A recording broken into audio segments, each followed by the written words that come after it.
और छोटे बड़े ब्रह्मचारियों, आज हमारा सौभाग्य है कि हैदराबाद से हमारे बीच में आचार्य तेजस जी विराजमान हैं।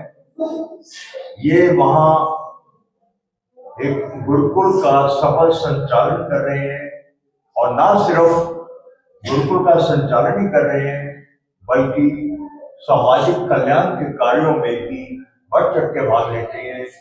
पूरा परिवार इनका जो है आर्य समाज के प्रति, वैदिक धर्म के प्रति और सामाजिक कल्याण के कार्यों के प्रति समर्पित भाव से तत्पर रहते हैं हर कार्य करने।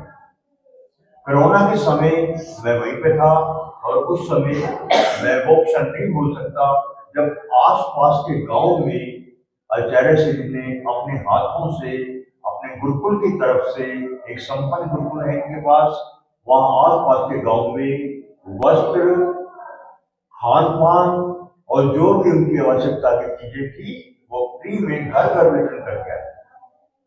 और एक बार जोरदार तालियों से आचार्य जी का स्वागत करेंगे।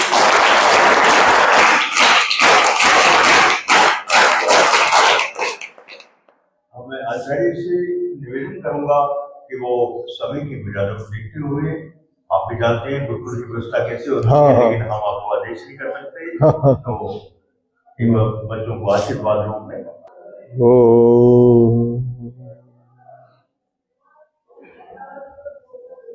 माननीय मुख्य व्यवस्था देखने वाले आदरणीय जयकरण जी, हमारे मुनि जी, इनका हमने दोनों को मुनि जी ही कहता हूं, ताकि कहने से है ना, ये वैसे तो खैर का कर्मणा तो वानप्रस्थी हो ही गए, पर लेकिन एक संस्कार जो ऋषि दयानंद ने लिखे हैं तो कुछ तो कारण उनका होगा ही, तो खैर वो इसलिए मैं इन दोनों को मुनि जी कहता हूं, क्योंकि वानप्रस्थी है।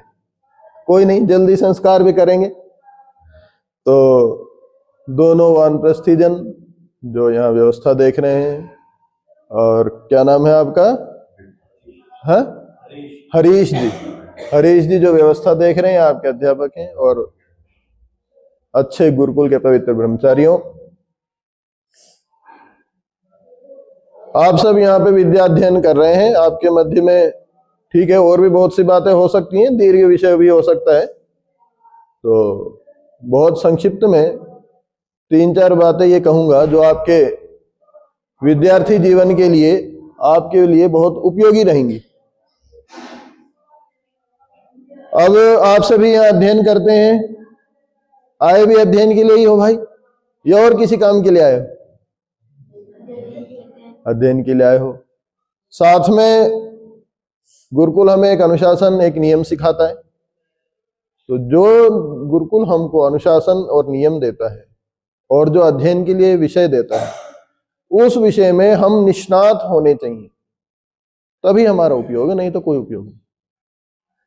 यदि आप सब पढ़ते हैं, केवल पढ़ाई के नाम पे पढ़ रहे हैं, ठीक है, बस यदि वो आपके हृदयंगम नहीं हुआ और वो यदि आपके जीवन में नहीं उतरा अनुशासन और नियम, तो फिर उसका कोई उपयोग नहीं। तो आप में वो विशेषता नहीं आएगी तो फिर आपकी कोई पहचान नहीं होगी, और जब तक पहचान नहीं है तब तक सामान्य जन तो बहुत रहते हैं। तो ये आपको विचार करना है कि आपको विशेष बनना है या सामान्य बनना है। क्यों भाई, विशेष बनना चाहते हो या सामान्य बनना चाहते हो? तो विशेष बनने के लिए विद्या में भी और व्रतों में भी, व्रत का तात्पर्य यही है कि जो यहाँ नियम अनुशासन आपको बताया है, जो भी आपका दिनचर्या है, जो भी समय है आपका, और आपको उसके साथ बहुत सारी पद्धतियां बताई जाती हैं कि भाई आपको ऐसे बैठना है, ऐसे चलना है, इस प्रकार से ये कार्य करने हैं, आदि आदि, ये सब व्रतों में आते हैं।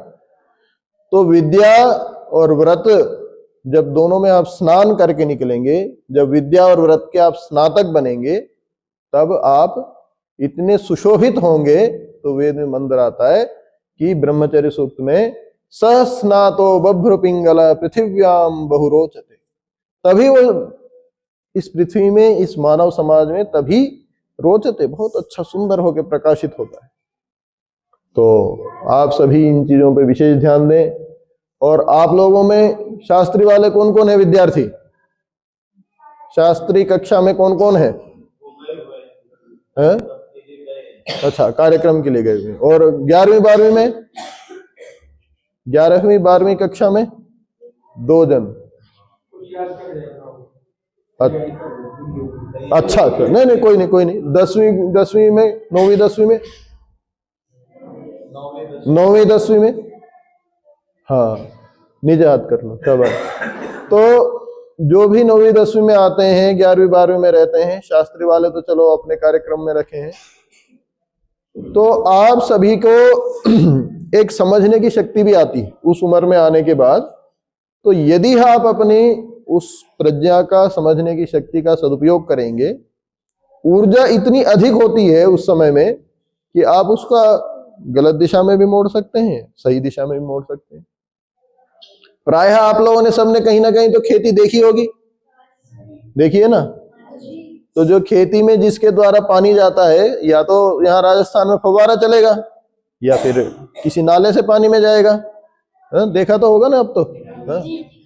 यदि उस नाले में 4 भाग कर दिए जाएं, पानी पहुंच जाएगा खेत में। और जो फव्वारे वाले पाइप में 2 जगह से खोल दें, फव्वारे चल जाएंगे, सारा पानी नष्ट हो जाएगा। तो ऐसे ही हमारी ऊर्जा होती है।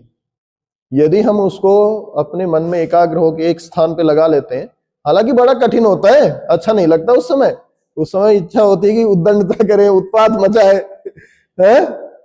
और उस समय लगता है कि बोले अरे चलो, नहीं देख रहे आचार्य जी, हाँ चलो गए, स्वामी जी तो गए, चलो करो उत्पात, है? ऐसी इच्छा होती है ना। नहीं, आंतरिक रूप से सबको होती है, और कोई बात नहीं, उसमें गलत थोड़ी है, होती है। उसको रोकना ही तो आपका काम है। इच्छा होती है, ये तो एक स्वाभाविक प्रक्रिया है। पानी स्वाभाविक रूप से नीचे गिरता है, पर हम उसको नल बंद करके, टंकी को व्यवस्थित करके हम उसको रोकते हैं, ऐसे ही करते हैं ना। तो ये चीज में आप सभी को ध्यान देना चाहिए, तो आपका जीवन बहुत उन्नत और महोन्नत होगा। और हम एक आगामी मकर संक्रांति से, वैसे तो स्वामी जी से इसीलिए मिलने आया था, स्वामी जी तो थोड़ा आवश्यक वशात वहां उन्हें जाना पड़ा। तो आप सभी तो हैं ही, आप सबके भी समझ जानते ही हैं, और भी जो आप में थोड़े बड़े विद्यार्थी होंगे वो आसानी से समझ सकेंगे। एक यज्ञ की यात्रा हम निकाल रहे हैं, ताकि यज्ञ का, वेद का, गुरुकुल का, गो सेवा का, गायों का प्रचार हो। तो तमिलनाडु से रामेश्वरम तक, तो उसी संदर्भ में सब जगह में संपर्क करता हुआ जो हमारा मार्ग निर्धारित है, तो फिर हम आपसे मिलेंगे फरवरी मास में। जब इधर आएंगे तो आपको बहुत अच्छा लगेगा, एक अच्छा कार्यक्रम देखने को मिलेगा। अभी आप में कई विद्यार्थी शायद आर्य महासम्मेलन में भी जाएंगे, है ना। तो आप इन यात्राओं से सीखिए कि वहां क्या व्यवस्था है। हम वहां इकट्ठे, इतने सारे जो लाखों लोग वहां क्यों इकट्ठा हो रहे हैं। जब आप ये 2-3 प्रश्न अपने अंदर से पूछेंगे और फिर उस पर जब चिंतन मनन करेंगे, तो आपको उसका बहुत उत्तम विचार मन में आएगा। फिर आप उन विचारों के लिए स्वाध्याय भी करेंगे। जब तक अंदर एक अच्छा प्रश्न नहीं उत्पन्न होगा कि हम ऐसा क्यों कर रहे हैं और हमें कैसा करना चाहिए, हम ऐसा क्यों कर रहे हैं और हमें कैसे करना चाहिए, जब ये 2 प्रश्न उठेंगे तो हम उसके लिए निरंतर स्वाध्याय, चिंतन मनन करते हैं, तो वो हमारे जीवन के लिए उपयोगी होता है और महोन्नत होता है। तो आप यहाँ जितने भी बैठे हैं, स्कूल कॉलेजों से आप बच गए, ऐसा आपको ये समझना चाहिए कि हमारा सौभाग्य है। आज के समय में जितने भी दुनिया के असभ्यता है, अनुशासनहीनता है, गलत आचरण है, नशे हैं, दुराचार, व्यभिचार, सब स्कूल कॉलेज में सीखते हैं। हाँ, कैसी विडंबना हमारे देश की कि जहां ज्ञान की प्राप्ति होनी चाहिए वहां हम सब उल्टा सीख रहे हैं। तो ऐसा क्यों हो रहा है? जब आप इस विषय पे विचार चिंतन करेंगे तो आपको ये गुरुकुल की व्यवस्था बहुत अच्छी लगेगी। बहुत से बच्चों को लगता होगा कि बोले हमें यहाँ कहाँ ला के रख दिया। तो अभी आपकी अवस्था, बहुत दिन की अवस्था कम है या वैचारिक क्षमता कम है, उन्हें ऐसा लगेगा। पर आप ध्यान से अगर एक बार विचार करोगे कि यहाँ आने से क्या लाभ हुआ, उसके अनुसार स्वयं स्वाध्याय की इच्छा करोगे, समझ सकते हैं। जो छोटे हैं आपको भी धीरे धीरे समझ में आएगा जब आप इस तरह से विचार करोगे कि भाई एक आचार्य जी आए थे, उन्होंने 2 बात कही थी, चलो हम उस पर विचार करें। जब इस तरह विचार चिंतन करोगे तो आपको एक बहुत अच्छा सकारात्मक वातावरण दिखाई देगा। तो आप ऐसे बने रहें, उत्तम रहें, श्रेष्ठ रहें। आपकी और दिनचर्या भी है, और आप से अधिक समय न लेके 2 बात कहेंगे। खाया हुआ क्या है, पचना चाहिए। खाया हुआ अगर यदि नहीं पचेगा तो क्या होगा, या तो पेट में दर्द होगा या फिर जबरदस्त लग जाएंगे, हैं, हो जाता है ना। और ऐसे ही सुना हुआ आचरण में आना चाहिए। सुना हुआ आचरण में नहीं आएगा तो क्या होगा, आपकी बुद्धि का जो क्रम है वो खराब हो जाएगा।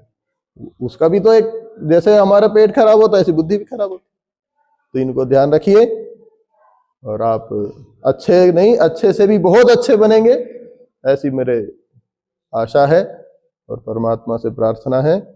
ओम।